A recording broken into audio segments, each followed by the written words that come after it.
Hello दोस्तों, स्वागत है पॉलिटिक्स स्टार्ट्स पे। मैं हूँ आर के सिंह एंड हम लोग कंटिन्यू कर रहे थे अप्लाइड केमिस्ट्री। तो दोस्तों आज हम लोग अप्लाइड केमिस्ट्री का एक नया यूनिट स्टार्ट करने वाले हैं, that is chemistry of fuels and lubricants. तो दोस्तों आज से हम लोग फ्यूल्स एंड लुब्रिकेंट के बारे में पढ़ना स्टार्ट करेंगे। एंड दोस्तों अब तक मैंने जितने भी यूनिट कंप्लीट करा दिए हैं, डेफिनेटली आप लोग सारे यूनिट्स को कंप्लीट कर लीजिए। एग्ज़ाम बहुत नज़दीक है, टाइम बहुत कम है। अगर आज से स्टार्ट नहीं करेंगे तो बाद में जाके आपको टाइम नहीं मिलने वाला है, तो आपका रिजल्ट अच्छा नहीं आएगा। ठीक है, तो फिर डेफिनेटली आप लोग सारे यूनिट्स को एक एक करके कंप्लीट करना स्टार्ट कर दीजिए। इसी वीडियो के डिस्क्रिप्शन पे आपको मिल जाएगा अप्लाइड केमिस्ट्री प्लेलिस्ट का लिंक। उस लिंक पे क्लिक करते ही डायरेक्ट चले जाएंगे प्लेलिस्ट में आपको जितने भी लेक्चर्स मिल जाएंगे सभी को बारीकी से देखना स्टार्ट कर दीजिए। ओके, ठीक है, ये मेरा आप लोगों से रिक्वेस्ट है। अगर आप लोग अच्छा रिजल्ट लाना चाहते हैं, डेफिनेटली आपको सारे क्लासेस बिल्कुल बारीकी से देखना होगा एंड खुद से पढ़ना जो है स्टार्ट कर देना होगा। तो आज हम लोग बात करेंगे फ्यूल्स एंड लुब्रिकेंट के बारे में। ओके, तो ये जो यूनिट है दोस्तों, इसको हम लोग दो हिस्से में बांटेंगे। पहला तो है फ्यूल्स एंड दूसरा होगा लुब्रिकेंट्स। तो पहले हम लोग फ्यूल्स टॉपिक को कंप्लीट करेंगे, देन उसके बाद हम लोग लुब्रिकेंट को डिस्कस करेंगे। ओके, तो फ्यूल्स क्या होता है पहले ये समझ लेते हैं। फ्यूल्स आर दो सब्सटेंस। फ्यूल्स वो सभी सब्सटेंस होते हैं जिसको हम लोग ईजिली जला सकते हैं, ईजिली हम लोग उसको जला सकते हैं एंड जो जलने से बहुत ज़्यादा हीट हमें देता है। ओके, एंड जिस हीट को हम लोग अपने इंडस्ट्री में, डोमेस्टिक पर्पस में, मतलब घर में यूज़ करते हैं, उन सभी सब्सटेंस को हम लोग कहते हैं क्या? उन सभी सब्सटेंस को हम लोग कहते हैं फ्यूल्स, यानी ईंधन। ठीक है, अब देखो बहुत सारे सब्सटेंस होते हैं, बहुत सारे सब्सटेंस होते हैं एंड वो सभी के सभी जल सकते हैं, लेकिन हम लोग फ्यूल्स किसको कहेंगे? जो ईजिली जलता है एंड जिससे हमें बहुत ज़्यादा हीट मिलता है, जिसको हम लोग यूज़ कर सकते हैं। उन सभी सब्सटेंस को हम लोग कहेंगे क्या? उन सभी सब्सटेंस को हम लोग कहेंगे फ्यूल्स। जैसे कि देखो यहाँ पे एक लकड़ी का टुकड़ा है, मैंने एक लकड़ी का टुकड़ा लिया है, ये लकड़ी का टुकड़ा, एंड इधर मैंने लिया क्या? एक प्लास्टिक का टुकड़ा, दैट इज़ प्लास्टिक। ठीक है, अगर जलाएंगे तो ये भी जलेगा एंड ये भी जलेगा, लेकिन देखो इसको अगर हम लोग जलाएंगे तो इसके जलने से क्या होगा दोस्तों? इसके जलने से यहाँ से हमें मिलेगा हीट। ओके, एंड इसको हम लोग बहुत सारे काम पे लगा सकते हैं। एंड इसको अगर जलाएंगे तो इसको जलाने से हमें क्या मिलेगा? उतना ज़्यादा हीट नहीं मिलेगा, हीट जो मिलेगा वो बहुत कम मिलेगा एंड यहाँ से अननेसेसरी सब्सटेंसेस, ठीक है, अननेसेसरी सब्सटेंसेस जो है बहुत ज़्यादा निकलेगा, जैसे कि बहुत सारे गैस निकलेगा जो कि हमारे इन्वायरमेंट को ज़्यादा हानि पहुँचाएगा। तो फिर इसको हम लोग क्या फ्यूल्स नहीं कह सकते, इसको हम लोग फ्यूल्स कह सकते हैं क्योंकि इसके हीट को हम लोग दूसरे किसी काम के लिए यूज़ कर सकते हैं, लेकिन इसके हीट को हम लोग यूज़ नहीं करेंगे। अगर इसको जलाएंगे तो उल्टा हम लोग इन्वायरमेंट का क्या कर रहे हैं? इन्वायरमेंट को हम लोग प्रदूषण कर रहे हैं। ओके, तो this is our wood and इस तरह के बहुत सारे सब्सटेंस हैं जिसको हम लोग अपने काम के लिए जलाते हैं। जैसे कि आपका कोल हो गया, मतलब कोयला हो गया, ठीक है, कोयल हो गया, देन एलपीजी हो गया, सीएनजी हो गया, इन सभी को हम लोग जलाते हैं एंड यहाँ से जो हीट मिलता है उसको हम लोग काम पे लगाते हैं।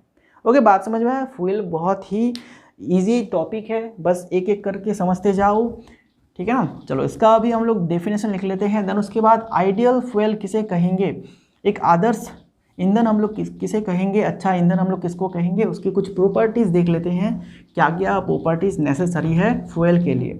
ओके, चलो अब स्टार्ट करते हैं हमारा लिखने का काम, that is fuel can be defined as the combustible बोले तो जो जलता है उसको हम लोग कहते हैं कंबास्टिबल सब्सटेंस। मतलब ये वो सभी सब्सटेंस होगा जो जलता है and which on burning gives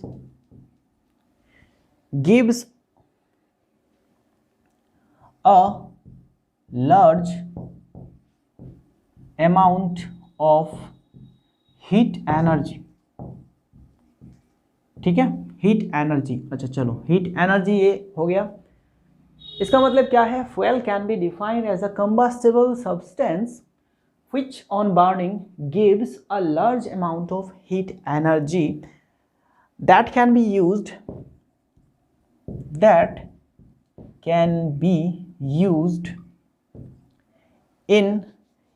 economically for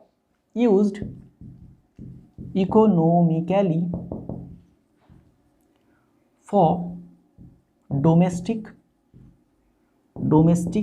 and industrial purposes.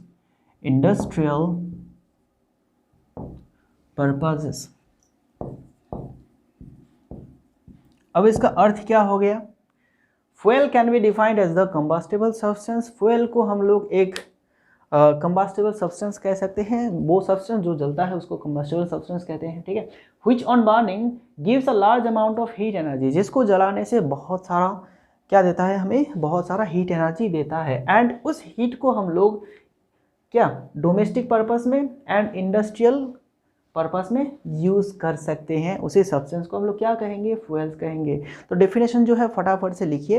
And fuel का जो वैल्यू है दोस्तों, कि कौन सा फ्यूल को हम लोग अच्छा कहेंगे, कौन सा फ्यूल को अच्छा नहीं कहेंगे, तो वो डिपेंड करता है कि वो कितना अमाउंट ऑफ हीट देता है एंड कितना उसको हम लोग काम पे लगा रहे हैं, ठीक है। कितना हीट दे रहा है एंड कितना उसको हम लोग यूज़ कर पा रहे हैं, उसके ऊपर डिपेंड करता है फ्यूल का वैल्यू। जैसे कि पेट्रोल देख लीजिए, पेट्रोल का जो रेट है वो बहुत ज़्यादा हो गया है, 100 को क्रॉस कर चुका है। डीजल वो भी ठीक है, लेकिन केरोसिन का जो प्राइस है थोड़ा सा कम है, ओके। वो क्यों? क्योंकि पेट्रोल को अगर जलाएंगे तो फिर वहाँ से जो एनर्जी मिलता है उसके ज़्यादातर हम लोग यूज़ कर लेते हैं, ठीक है। एंड डीजल का थोड़ा सा कम होता है इसमें, एंड केरोसिन का उससे भी कम होता है, इसलिए उसका जो रेट होता है, उसका जो वैल्यू होता है वो भी उसी तरह से वो डिपेंड करता है, ठीक है। चलो, ये तो हो गया हमारा डेफिनेशन। अब चले जाते हैं हम लोग क्या, characteristic of an ideal fuel. Characteristic of an ideal fuel. अब अच्छे फ्यूल का क्या क्या कैरेक्टरिस्टिक होना चाहिए, क्या क्या प्रॉपर्टीज होना चाहिए।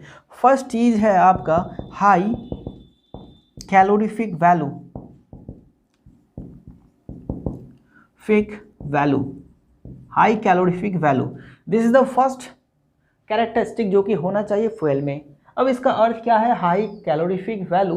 कैलोरीफिक वैल्यू बोले तो क्या कि 1 ग्राम या फिर 1 किलोग्राम सब्सटेंस को, 1 किलोग्राम फ्यूल को हम लोग जलाएंगे तो उससे कितना हीट हमें मिलता है, that is the calorific value of that fuel, ठीक है। अगर एक लकड़ी का टुकड़ा मैंने लिया है जिसका वजन है 1 किलोग्राम, तो इसको अगर हम लोग कंप्लीट जलाएंगे, कंप्लीट बर्निंग, इसको अगर हम लोग कंप्लीट जलाएंगे, कंप्लीट बर्निंग करेंगे इसको, तो जितना हीट हमें देगा, जितना हीट एनर्जी देगा, उसको हम लोग इस लकड़ी का क्या कहेंगे, कैलोरीफिक वैल्यू। तो ईंधन का जो कैलोरीफिक वैल्यू है वो ऑब्वियसली ज़्यादा होना चाहिए, ज़्यादा हीट हमें मिलना चाहिए। तो ये पहला कैरेक्टरिस्टिक हो गया, ओके, ठीक है ना। एंड दूसरी की बात करेंगे तो दूसरा है आपका हाई सुइटेबिलिटी। हाई सुइटेबिलिटी, इसका मतलब क्या है हाई सुइटेबिलिटी?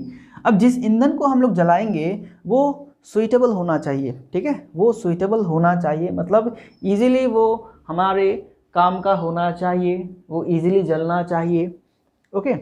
मतलब ऐसा सब्सटेंस को हम लोग जला रहे हैं जो कि उतना ज़्यादा सुइटेबल नहीं है, जिससे कि हमारा इन्वायरमेंट में बहुत ज़्यादा नुकसान हो रहा है एंड बहुत ज़्यादा स्मोक प्रोड्यूस हो रहा है एंड उतना हीट भी नहीं मिल रहा है, तो वो अनसुइटेबल हो जाएगा। एंड हमें क्या चाहिए, सुइटेबिलिटी होना चाहिए, सुइटेबल होना चाहिए, ओके। तीसरा देखो, ये सभी चीज़ें जो है आप लोगों को याद रखना है एक एक करके, मैं थोड़ा सा एक्सप्लेन कर दे रहा हूँ, बाकी पॉइंट जो है आप लोगों को याद रखना है। देन उसके बाद मॉडरेट इग्नाइशन टेम्परेचर,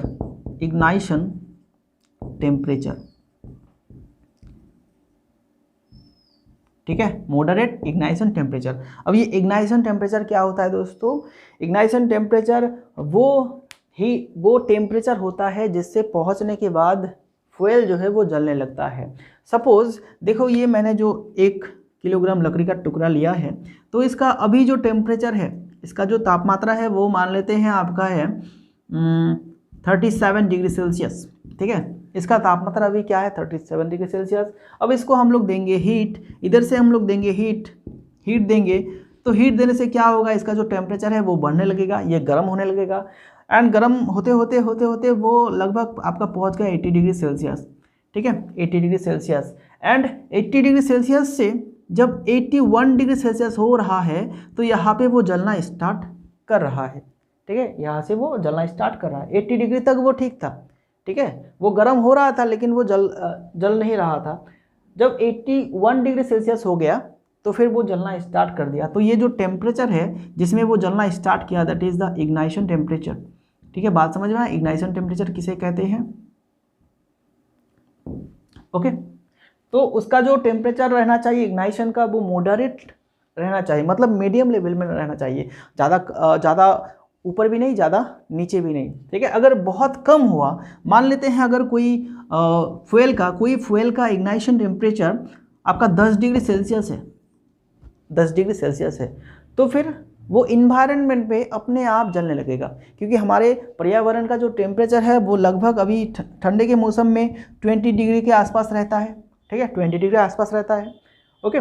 तो ये इसका इग्नाइशन टेम्परेचर कितना है, 10 डिग्री सेल्सियस ओनली, इससे कम है। तो इसको अगर हम लोग इन्वायरमेंट पे लाएंगे, ठीक है, ठंडे जगह से हम लोग इन्वायरमेंट पे लाएंगे तो ये अपने आप जलना स्टार्ट कर देगा, क्योंकि इसका इग्नाइशन टेम्परेचर क्या है, बहुत ही लो है, ठीक है। एंड हमारे इन्वायरमेंट का टेम्परेचर क्या है 20 डिग्री सेल्सियस। तो लो अगर होता है तो बहुत ही ज़्यादा हाई रिस्क हो जाता है, उसको स्टोर करने के लिए बहुत ज़्यादा क्या प्रिकॉशंस लेना पड़ता है, उसको ठंडे में हमें स्टोर करना होगा, ठंडे में रखना होगा, ठीक है, उसका टेम्परेचर 10 डिग्री से ऑलवेज कम रखना होगा। तो स्टोर करने में वो थोड़ा सा तकलीफ हो जाते हैं, थोड़ा सा कॉस्ट अपने आप बढ़ जाता है, ओके, तो वो हमारे लिए सूटेबल नहीं होगा। अब देखो, अब अगर बहुत ज़्यादा हुआ, मान लेते हैं इसका जो इग्नाइशन टेम्परेचर है वो अभी क्या है, वो अभी है आपका 300 degree Celsius, 300 degree Celsius, and हमारा ठंडे के मौसम में टेम्परेचर है 30 डिग्री, मतलब हमारे इन्वायरमेंट का जो टेम्परेचर है अभी मान लेते हैं 30 डिग्री है। तो 30 डिग्री से 300 डिग्री सेल्सियस तक जाने के लिए, इसको जलाने के लिए टेम्परेचर को यहाँ से यहाँ तक ले जाना होगा, एंड जिसके लिए हमें चाहिए बहुत सारा हीट, बहुत सारा हीट। अभी अगर फ्यूल को जलाने के लिए बहुत ज़्यादा हीट हमें देना होता है तो फिर खर्चा बहुत हो जाएगा ना, खर्चा बहुत बढ़ जाएगा, तो फिर वो हमारे लिए सूटेबल नहीं होगा, क्योंकि खर्चा बहुत हो रहा है ना, ओके। एंड यहाँ पे क्या कहा गया है, इकोनॉमिकली वो सस्ता भी होना चाहिए, ठीक है। तो इसको हम लोग ईजिली स्टोर कर सकते हैं, क्योंकि इतना टेम्परेचर ईजिली तो जाएगा नहीं, कहीं पे भी हम लोग इसको रख सकते हैं। इतना टेम्परेचर लेने के लिए तो इसको फिर से हमें हीट देना होगा, तो इसको रखने के लिए जिसका इग्नाइशन टेम्परेचर बहुत ज़्यादा होता है, उसको रखने का, स्टोर करने का जो फैसिलिटी होता है वो बहुत ही ईजी होता है, उसको हम लोग जैसे तैसे रख सकते हैं। लेकिन जिसका इग्नाइशन टेम्परेचर बहुत ही लो होता है उसको स्टोर करने में थोड़ा सा कॉस्ट बढ़ जाता है, देन फ्रीजिंग सिस्टम रखना होता है, ठंडा करके उसको रखना होता है, ठीक है। तो हमारा जो फ्यूल रहेगा उसका इग्नाइशन टेम्परेचर मॉडरेट होना चाहिए, ताकि हम लोग उसको इजीली जला सके, एंड क्या है, वो आपका अपने आप ना जले, ठीक है, अपने आप ना जले। मान लेते हैं, देखो जैसे कि यहाँ पे मैंने कहा है, हमारा जो इन्वायरमेंट का टेम्परेचर है गर्मी के दिन में वो लगभग आपका 40 मैक्सिमम 40 डिग्री सेल्सियस जाता है, ओके। अगर इसका इग्नाइशन टेम्परेचर 81 रहा या फिर 80 से 90 तक रहा तो फिर वो नॉर्मल है हमारे लिए, ओके, तो फिर वो नॉर्मल है हमारे लिए, तो वो हम लोग उसको क्या कहेंगे, उसको हम लोग आइडियल फ्यूल कहेंगे, ओके। ये तो तीसरा पॉइंट हो गया।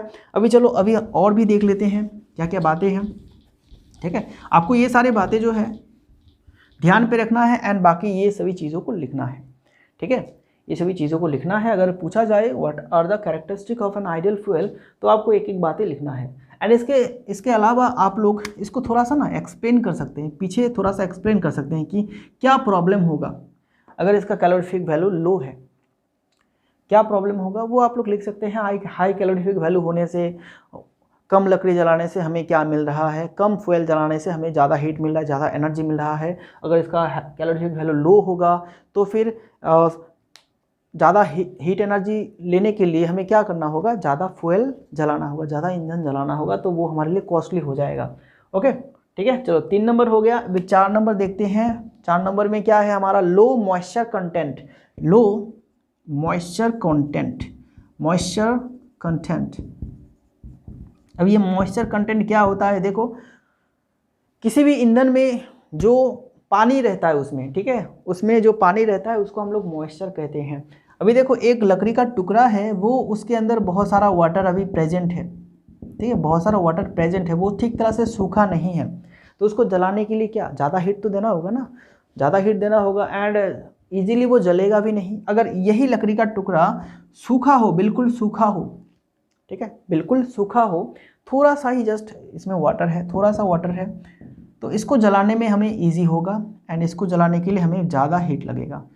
तो कौन सा सुइटेबल हुआ हमारे लिए, बोलो कौन सा इजी रहेगा, किसको हम लोग आइडियल फ्यूल कहेंगे, इसको कहेंगे, क्योंकि थोड़ा सा हीट देने से ये जल रहा है, एंड इसको जलाने के लिए बहुत ज़्यादा हीट एनर्जी हमारा लॉस हो रहा है, ठीक है। तो ये हो गया हमारा चौथा पॉइंट। ओके, चलो अभी नेक्स्ट पे चले आते हैं, पांचवा point, moderate rate of combustion. 5 number, moderate rate of combustion, ठीक है। तो इसका जलने का जो रेट रहेगा वो मॉडरेट रहेगा, मीडियम लेवल में रहेगा, मतलब जल्दी जल्दी वो जलेगा भी नहीं और स्लो वो जलेगा भी नहीं, मतलब मिडिल में रहेगा, ठीक है। तो जैसे ये लकड़ी का टुकड़ा हो गया, मान लो इसको हम लोगों ने क्या अभी जलाए हैं, जस्ट 1 मिनट में ये पूरा जल के क्या हो गया, पूरा जल के ये वो राख बन गया, तो उसके हीट एनर्जी को हम लोग काम पे लगा सकते हैं क्या, नहीं लगा सकते, ठीक है। एंड सपोज इसको हम लोगों ने अभी जलाए हैं, एंड ये पूरा जलने में सिर्फ 1 किलोग्राम जलने में लगा दिए हैं 10 घंटे, तो इसका हीट एनर्जी को भी हम लोग ईजिली यूज़ नहीं कर पाएंगे, ठीक है, ईजिली यूज़ नहीं कर पाएंगे। तो उसका जो रेट ऑफ कंबशन होना चाहिए, जलने का जो स्पीड है वो नॉर्मल रहना चाहिए, वो मीडियम रहना चाहिए, ज़्यादा कम भी नहीं, ज़्यादा फास्ट भी नहीं। ओके, ठीक है ना। चलो ये हो गया हमारा। एंड छठा देख लेते हैं, छठा क्या है आपका, available at low cost, availability at low cost, ठीक है, मतलब इसका जो कॉस्ट होना चाहिए, इसका जो दाम होना चाहिए वो कम होना चाहिए, कम दाम में मिलना चाहिए, तभी जाके हम लोग क्या कर सकते हैं, इसको यूज़ कर सकते हैं, प्रॉपरली इकोनॉमिकली यूज़ होगा, ठीक है। सपोज मान लीजिए पेट्रोल का जो रेट है अभी 105 आसपास है, ठीक है। अगर 2022 में इसका रेट जाके 500 हो गया, तो ये हमारे लिए आइडियल फ्यूल नहीं रहेगा। फिलहाल अभी भी नहीं है, अभी भी 105 हो गया है, मतलब अभी भी ज़्यादा है। तो और भी अगर 500 रुपीज़ पर लीटर हो गया, बहुत ज़्यादा कॉस्ट हो गया इसका, तो फिर इसको हम लोग ज़्यादा यूज़ नहीं करेंगे, क्योंकि ये इकोनॉमिकल नहीं रहेगा। तब हम लोग इसको आइडियल फ्यूल नहीं कर सकते, क्योंकि इसका कॉस्ट जो है बहुत बहुत ही हाई है, जो कि हम लोग अफोर्ड नहीं कर सकते, जो कि हम लोग इसको यूज़ नहीं कर सकते। आम आदमी तो बिल्कुल यूज़ नहीं कर पाएगा, ठीक है। 500 रुपीज़ पर लीटर बहुत ज़्यादा हो गया, ठीक है। तो उसका जो अवेलेबिलिटी है वो लो कॉस्ट में होना चाहिए, बहुत ही सस्ते में मिलना चाहिए, तभी जाके हम लोग बहुत सारे काम के लिए उसको यूज़ कर पाएंगे। ओके, ठीक है। देन उसके बाद इजी टू ट्रांसपोर्ट, नीचे जगह है 7 number, easy to transport. Okay, easy to transport. अब इसको एक जगह से दूसरी जगह ले जाने के लिए जो मेहनत है वो कम लगेगा, तो फिर हम लोग उसको ज़्यादा यूज़ करेंगे, ठीक है ना, उसको हम लोग ज़्यादा यूज़ करेंगे। अभी देखो यहाँ पे हमारे एक जगह ये है ए, इसका नाम है ए एंड इसका नाम है बी, ठीक है, इसका नाम है बी। तो यहाँ से मान लेते हैं हमारा फ्यूल जो है निकल रहा है, यहाँ से हम लोग फ्यूल को बना रहे हैं। ओके, फ्यूल हमारे यहाँ पे मिलता है एंड हम लोग रहते हैं यहाँ पे, तो यहाँ से इसको यहाँ से यहाँ तक ले जाना होगा। तो ये जो ले जाने का जो खर्चा है वो मान लेते हैं एक फ्यूल के लिए है हमारा खर्चा 500, ठीक है, एंड दूसरे फ्यूल के लिए, दूसरे ईंधन के लिए वही हो रहा है हमारा 5000। ओके, 5000। तो यहाँ के जो लोग हैं, ठीक है, यहाँ के जो लोग हैं वो किसको ले जाएगा, बोलो वो ज़्यादा किसको ले जाएगा, ये 500 वाले को ले जाएगा, ठीक है, एंड इसको ज़्यादा नहीं यूज़ करेगा। क्योंकि इसका जो कॉस्ट है वो बहुत ही ज़्यादा है, उसको बहुत ही खर्चे से ट्रांसपोर्ट कराना होता है, तो फिर उसको हम लोग नहीं यूज़ करेंगे। ओके, तो हमारे लिए आइडियल फ्यूल कौन बन गया, जिसका ट्रांसपोर्ट जो है वो ईजी है एंड आपका चीप है, मतलब कम खर्चे का है, ठीक है ना। तो ये हमारे कुछ पॉइंट्स हो गया। एंड एक और चीज़ है जो 8 नंबर पे लिखते हैं, वो है हार्मलेस कंबशन प्रोडक्ट, ठीक है। 8 नंबर पे चलो इधर लिख देता हूँ, इधर इधर इधर, अच्छा इधर लिख देता हूँ, हार्मलेस कंबशन प्रोडक्ट्स। मतलब जलने के बाद जो भी प्रोडक्ट निकल रहा है, जो भी गैस निकल रहा है, राख निकल रहा है, वो अगर हार्मफुल है तो फिर हम लोग उसको ज़्यादा यूज़ नहीं करेंगे, ठीक है। मान लेते हैं कुछ ईंधन है जिसको जलाने से कुछ ऐसे गैस निकलते हैं जो हमारे लिए बहुत ही हानिकारक है, हमारे हेल्थ के लिए, इन्वायरमेंट के हेल्थ के लिए, तो उसको हम लोग कम ही जलाते हैं। एंड जिसमें हार्मलेस कंबशन प्रोडक्ट रहते हैं, मतलब जिसका जो प्रोडक्ट है, जिस ईंधन को जलाने के बाद उसका जो प्रोडक्ट है वो अगर कम खतरनाक है तो फिर उसको हम लोग ज़्यादा यूज़ करेंगे, वो प्रेफरेबल हमारे लिए, ठीक है। ओके, वो प्रेफरेबल है, ठीक है। तो इसलिए हम लोग उसको आइडियल प्रोडक्ट कहेंगे, जिसका प्रोडक्ट जो है हार्मलेस होगा, उसको हम लोग आइडियल फ्यूल कहेंगे। जिसका कंबशन प्रोडक्ट, जलने के बाद जो प्रोडक्ट निकलता है वो अगर हार्मलेस है तो उसको आइडियल कहेंगे, ठीक है। तो this are the characteristic of ideal fuel. तो ये सभी बातें जो है आप लोगों को लिखना है, ये सभी पॉइंट्स आप लोगों को लिखना है। एंड मैंने सबके जो एक्सप्लेनेशन है वो बता दिए हैं, वो आप लोगों को याद रखना है, ठीक है। जस्ट आपको याद रखना है थोड़ा बहुत। चलो अब दूसरे टॉपिक पे चले आते हैं, that is classification of fuels.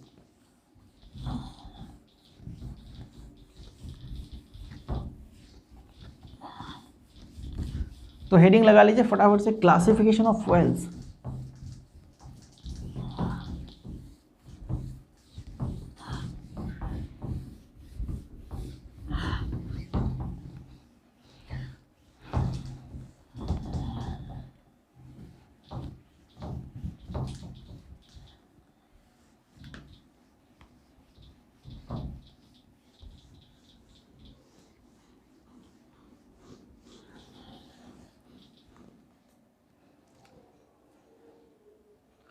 तो आगे बात करेंगे हम लोग टाइप्स के बारे में, क्या क्या है टाइप्स फ्यूल्स के। तो देखो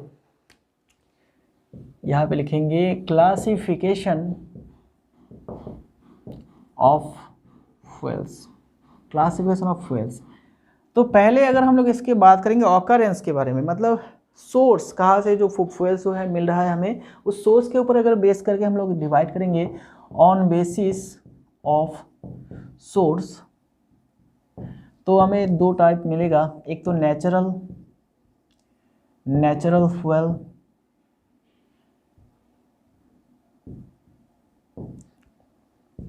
दूसरा क्या मिलेगा हमें, आर्टिफिशियल।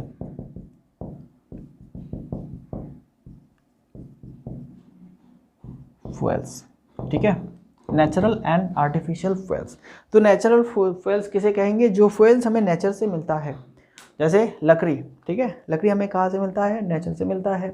पेट्रोलियम गैस, ओके, वो भी कहाँ से मिलता है, कोयला, सभी के सभी नेचुरली हमें मिलता है, हमारी प्रकृति से मिलता है।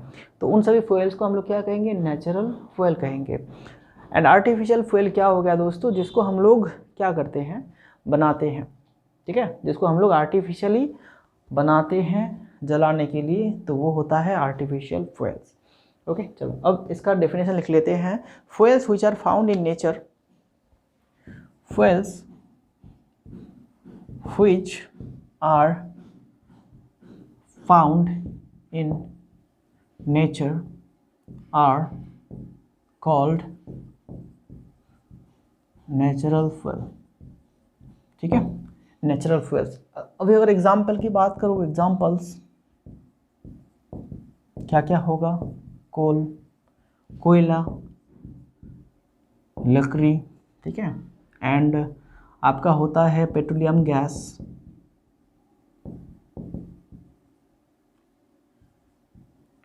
This are the example of natural fuels, ठीक है, this are the example of natural fuel, और एक नेचुरल गैस भी होता है, चलो उसको भी लिख लेता हूँ, एंड नेचुरल गैस, ठीक है, जिसको हम लोग CNG कहते हैं, कंप्रेस्ड नेचुरल गैस। एक्चुअली उसको हम लोग कंप्रेस करके स्टोर करके रखते हैं, इसीलिए उसका नाम हो गया है कंप्रेस्ड नेचुरल गैस, ठीक है। तो this are the natural fuels जो कि हमें नेचर से मिलता है, दैट इज वाई हम लोग इसको नेचुरल फ्यूल्स कहते हैं। अभी अगर हम लोग बात करें आर्टिफिशियल फ्यूल्स के बारे में, तो artificial fuels are prepare artificially, the fuels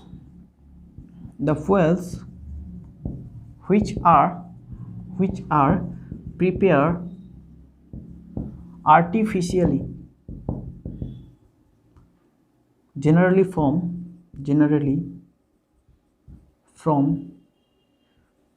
natural fuels,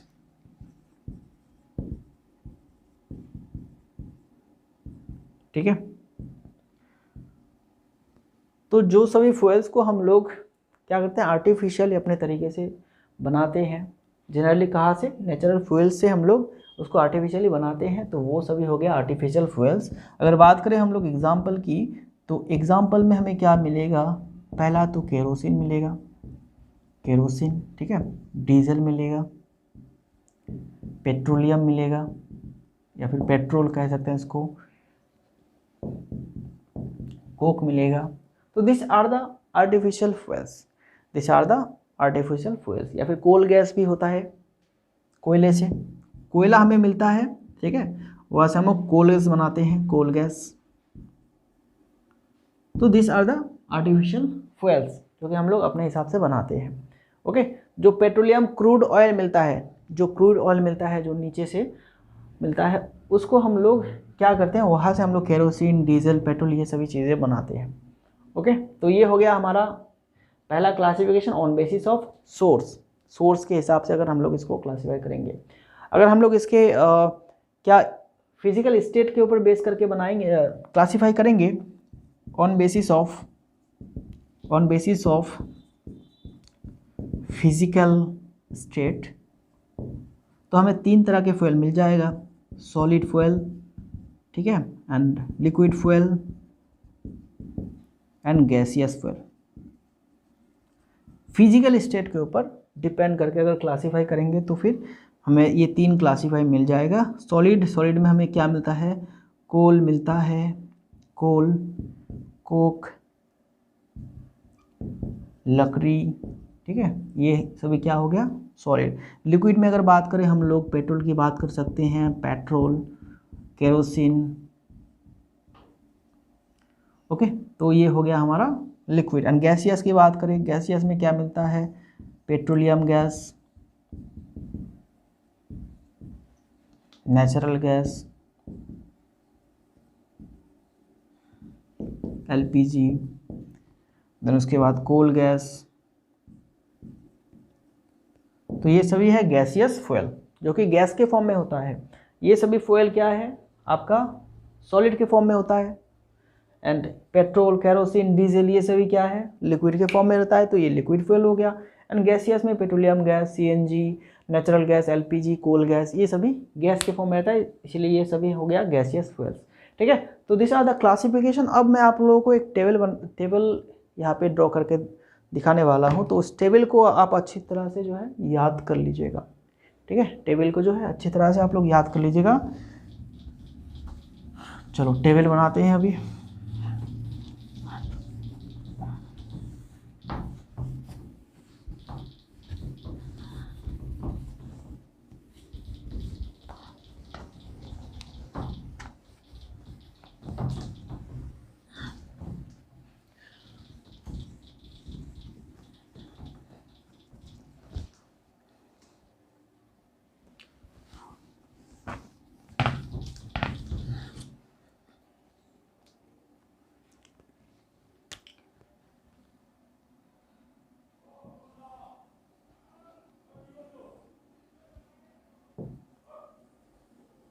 ये कुछ इस तरह का टेबल है, ठीक है। चलो इधर हम लोग लिखेंगे टाइप्स ऑफ फ्यूल्स, ठीक है, ओके। एंड यहाँ पे हम लोग लिखेंगे नेचुरल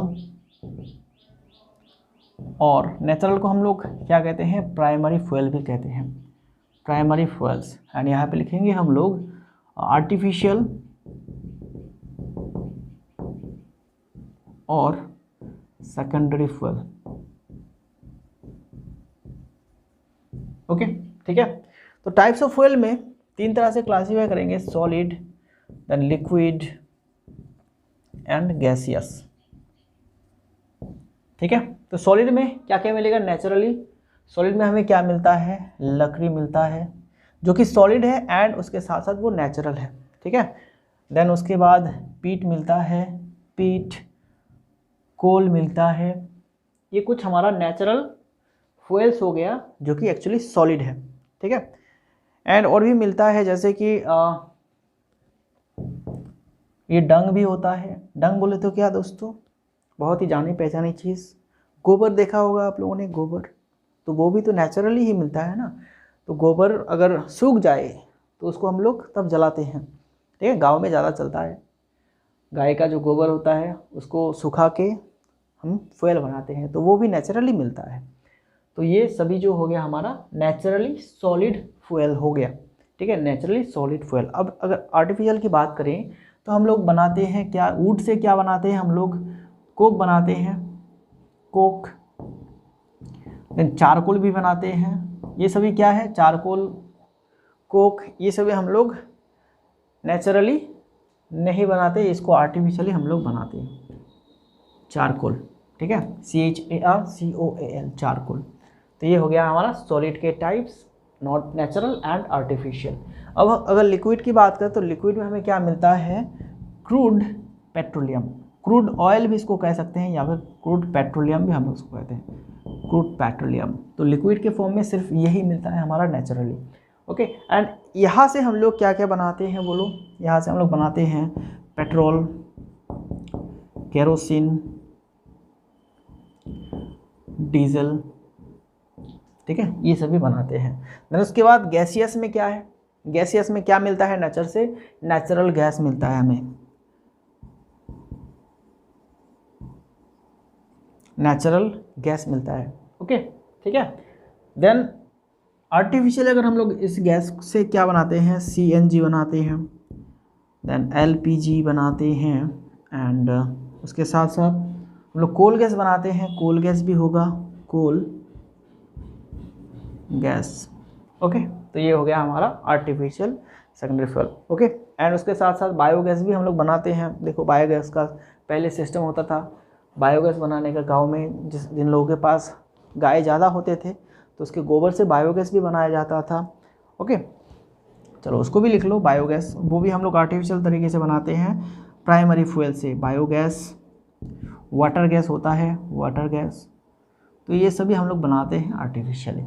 ओके, तो इस चार्ट को आप लोग ठीक तरह से याद रखेंगे तो आपका जो ये फ्यूल्स का जो टाइप्स है, क्लासिफिकेशन है, वो एक बार में याद हो जाएगा। पहले तो टाइप्स ऑफ फ्यूल में सॉलिड में देखो, सॉलिड क्या क्या होता है, ये सभी सॉलिड होता है। एंड इनमें से कौन नेचुरल होता है, ये सभी नेचुरल होता है, वुड, पीट, कोल, डंग।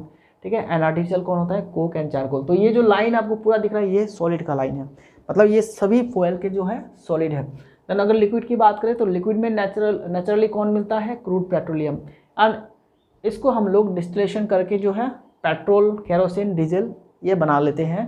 तो ये सभी क्या हो गया आपका liquid fuels. Then gaseous, gaseous में हमें मिलता है नेचुरल गैस। देन हम लोग खुद से बनाते हैं क्या, CNG, LPG, coal gas, biogas and water gas. ये सभी के सभी बनाते हैं हम लोग नेचुरल सोर्स से, मतलब नेचुरल फ्यूल्स से। ठीक है, देखो CNG जैसे कि नेचुरल गैस को हम लोग कंप्रेस करके थोड़ा सा उसको प्योरीफाई करके हम लोग CNG बना लेते हैं। देन LPG पेट्रोलियम गैस जो होता है, ठीक है, वो उसको हम लोग क्या करते हैं, लिक्विफाइड करके उसको यूज़ करते हैं प्योरीफाई करने के बाद। देन कोल गैस, कोयले से बनता है कोल गैस। बायोगैस, गोबर से बनता है बायोगैस। देन उसके बाद वाटर गैस, वो क्या मिलता है, वाटर से मिलता है। वाटर को ऐसे केमिकल रिएक्शन के थ्रू पास किया जाता है, देन वो होता है हमारा वाटर गैस। तो this are the types. Okay दोस्तों, चलो आज के क्लास में हम लोग इतना ही डिस्कस करते हैं। नेक्स्ट क्लास में हम लोग solid, liquid and gaseous fuels के एडवांटेजेस, डिसएडवांटेजेस, ये सभी बातें जो है डिस्कस करने वाले हैं। एंड जैसे कि मैंने पहले ही कहा है आप लोगों को कि आज से पढ़ना स्टार्ट कर दीजिए, सारे क्लासेस को बिल्कुल बारीकी से देखना स्टार्ट कर दीजिए, क्योंकि टाइम बहुत कम है, बाद में आपको उतना टाइम नहीं मिलेगा, क्योंकि बहुत सारे सब्जेक्ट्स हैं, सभी सब्जेक्ट्स को आपको इक्वली फोकस देना है। किसी सब्जेक्ट को ज़्यादा दिया, किसी सब्जेक्ट को कम दिया, तो मार्क में भी जो है वो डिफरेंस देखने को मिल जाएगा। तो ऐसा नहीं करना है, सभी सब्जेक्ट को प्रॉपर टाइम देना है एंड प्रॉपर टाइम मेंटेन करके सारे क्लासेस को अटेंड करके सारे कंसेप्ट को सीखना है, ठीक है, तभी जाके आप लोगों का रिजल्ट जो है अच्छा होगा। ओके, चलो मिलते हैं नेक्स्ट क्लास में, तब तक के लिए अपना पढ़ाई बराबर करते रहना एंड अपना तबीयत का ख्याल रखना। Okay, thank you very much.